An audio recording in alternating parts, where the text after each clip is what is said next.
Now to a KPIX5 investigation. Local activists claim that they caught a polluter in the act on camera, repeatedly discharging a toxic substance into San Francisco Bay illegally.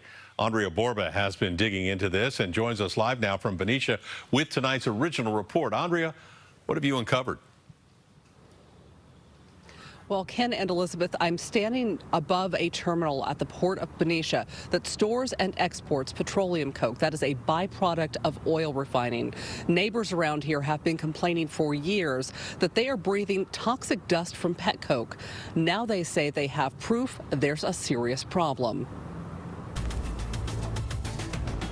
Marilyn Bardet is an artist, though most in Benicia, where she lives, know her as an environmental activist. This is petroleum coke. For years, she's been fighting to get something done about toxic dust from petroleum coke, a refinery byproduct. It comes by rail from nearby VALERO to the port of Benicia, where it's stored in silos, then transferred to ships. We find what looks like black grit, very, very fine powder.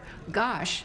If that's on our windowsill, what's in our air? So when she saw a drone video of what appeared to be a cloud of pet coke dust in the air during a loading operation at the terminal, she felt vindicated. Well, there's evidence. And I immediately sent out a letter to everybody I knew, including the mayor, that I'd heard this announcement, and here's my view of pet coke, and everybody's heard me talk about this before.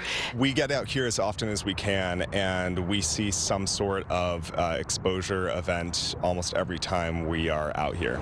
Cole Burchell shot the footage. He's an investigator with San Francisco Baykeeper, a watchdog group that patrols the bay on the lookout for polluters.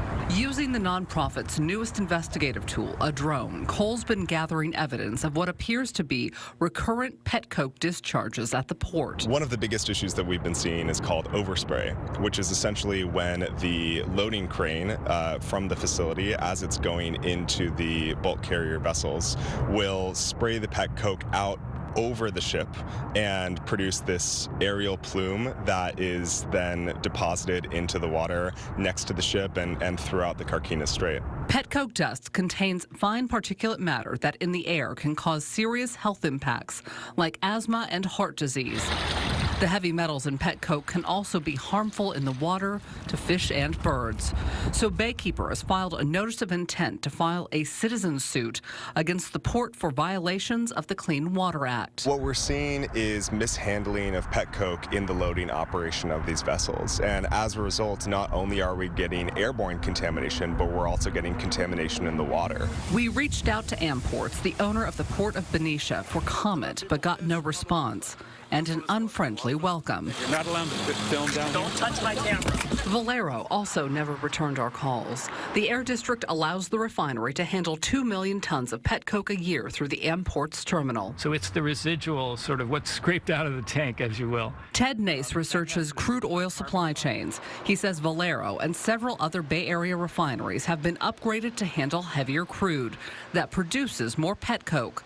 U.S. Census data shows Benicia is one of 4 ports exporting pet coke from the Bay this year, and exports for the San Francisco region combined are up from $73 million in 2020 to almost $101 million just through August of this year. The unintended consequence, more pollution. Pet coke is dirtier than coal, emitting 5 to 10% more carbon dioxide when burned. You see the worst parts of the carbon cycle in pet coke. You see it coming from the worst types of petroleum production, and then you see it used in some of the dirtiest utilizations of carbon. Back in the Bay, Marilyn Bardet hopes Baykeeper's drone video and threat of legal action will finally mobilize Amports to take action. I'm grateful because it opens up a question even to the Air District about what are we doing about pet coke. Meanwhile, she's turned from painting pollution to painting nature, an escape to the environment that she fights so hard to protect. Now, VALERO has been cited multiple times for emissions of pet coke dust. We are waiting to hear back from the State Water Board at this point to see what they have to say about this. The Air District is aware of the Baykeeper video and says they are investigating that as well. Now, Andrea, we've heard a lot about coal exports, but I'm guessing many people don't know what pet coke is or that we're even exporting it at all. Well, Liz, that's right. We don't use a lot of pet coke here in the United States, but the U.S. is the world's largest exporter of pet coke to the tune of $4.6 billion in 2020 alone. That's incredible. Andrea, thank you for that.